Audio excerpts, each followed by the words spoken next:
Hi, I heard you like hauls, so here we are. We've got a haul. It's actually over the course of like 2 days or so of packages, but all packages are related to Bizarre Lego. And I'm gonna throw in another one here that I already shared on Instagram. I want to say a couple weeks ago at this point. It feels like it. But hey, it's the holidays. Might as well share it here. These are some Lego ornaments from Hallmark, 1994, 1995. I have all the components in them. I posted on Instagram. Check it out there, Maniac for Bricks Official. You know where to find it. And officially from Lego and Hallmark. So they're pretty cool. Um, I do have one of the Department 56 Lego Christmas things.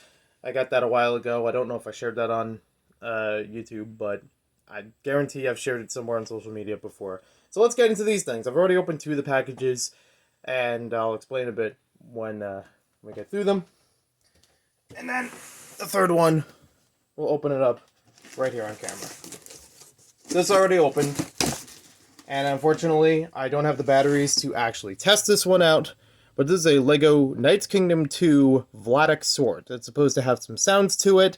I don't think it has lights. I think it's just made to have sounds, and basically by pressing the button here. Needs AAA batteries. I couldn't find one. I mean, this was one of the cheapest listings of it through eBay. Anything more than that would have been in box and much more expensive. So I was like, yeah, I'm okay with that. It's okay having just this and not the box with it. So that's numero uno. Numero dos is something you may have heard of. You may have heard of the Lego Creator board game from Rosart back in the day when Lego partnered with Rosart before they were bought by Mega Brands. They did a lot of really cool board games, and I still have a bunch of them from when I was a kid. But this one is like one of those, but expanded. It's a weird thing that they had released this board game in several editions, and this one is the deluxe edition with its own tin case to it, a lot of gold plating around it.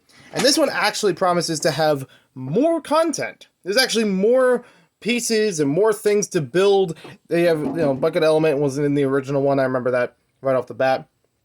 So there's a lot more things to do in the one board game. So it's like it's like the definitive edition, if you may, if you want to translate it to video game terms, which is pretty cool. 40 all new Lego models, 123 Lego pieces, including 4 minifigures, ages 5 and up, 2 to 4 players. There you go. Rosart.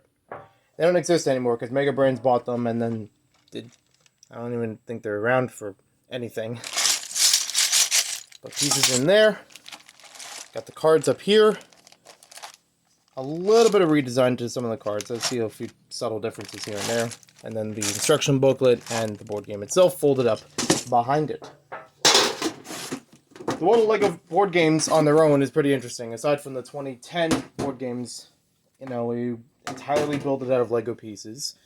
Alright, so the last one, I don't mind if people shy away from this because we gotta bring up the B word. And I'm not talking about the female dog B word. I'm talking about the Lego theme that everybody's divisive about, but there's still a good following, and it's generally harmless. I mean, alright. Here we go. Alright. That B word. And I already see 5 people left. Alright, good. Good on you. Have a wonderful day. So, anyways. I used to have this when I was a kid. The Ultimate Creatures accessory set. This particular set I used to own. No longer have the container. And I doubt I have all the parts. So, it is nice to see this thing again in full glory. And it wasn't that expensive either. So, I'm very happy about all that. I am curious about some of the masks that are in here. I don't know if they're ever randomized. Hey, Scooby, how's it going? I don't know if they're ever randomized, but I'm going to take a look through those real quick. You probably just heard the shakingness and it decided to waltz over. A lot of other pieces in here are inventoried on Bricklink, so I'm assuming that's standard, or at least 1 or 2 listings that they actually paid attention to it. I might actually go through just to be sure that the parts are actually in there. A couple other things to mention. Kanoka Club card. And I know the giveaway's way over, but we're going to see if I'm a winner. This one's not even... It doesn't say if I'm a winner. It's just a code. I think the ones in the standard sets would say if you're a winner or not for the giveaway. These kinds of bins probably don't, it seems like. It seemed pretty new, though. It seemed like the glue was still stuck on there. So that was like, first time opening it? I don't know. But there's actually been a couple of these Ultimate Creature kits that they released for a few years in Bionicle. And I owned one of them that had enough to build 2 whole figures twice. So 4 whole figures could be built out of one of these things from the regular sets. And the one I remembered, I still have photographic memory of picking this up at Toys R Us, which is pretty cool. Alright, let's take a look in here. Mystery.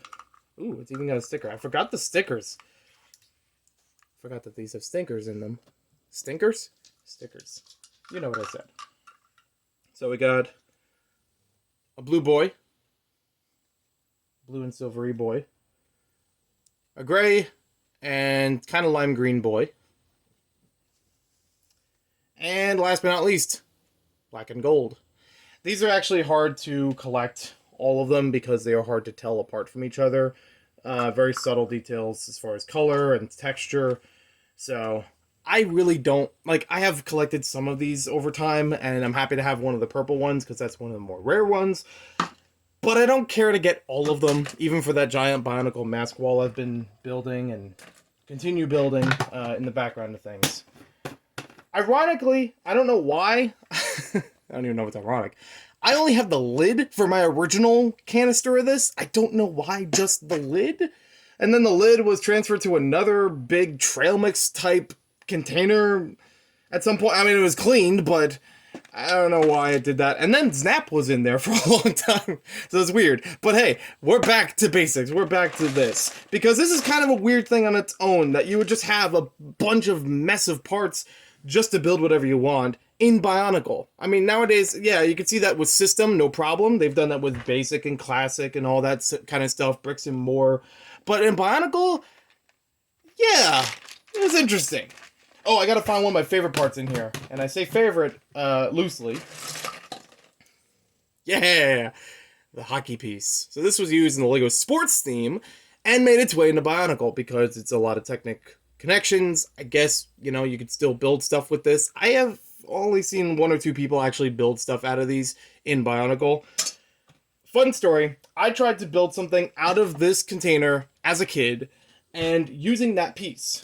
But when I got finished building the model, I realized that I used like nothing from the hockey piece. I literally could just take it right out of the model. Nothing else changed. It was hilarious. I have one of the hockey sets. I remember begging for one in Kohl's, and bless my mom for picking it up for me because I probably didn't deserve it. But that was fun. That was fun to finally come back to that.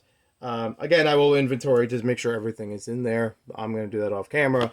But hey, more bizarre LEGO stuff. I'm still writing it. Still finding stuff that I wanted to include in there. Did not already have. And it's all going well. More about that when I can. But in the meantime, thanks for watching.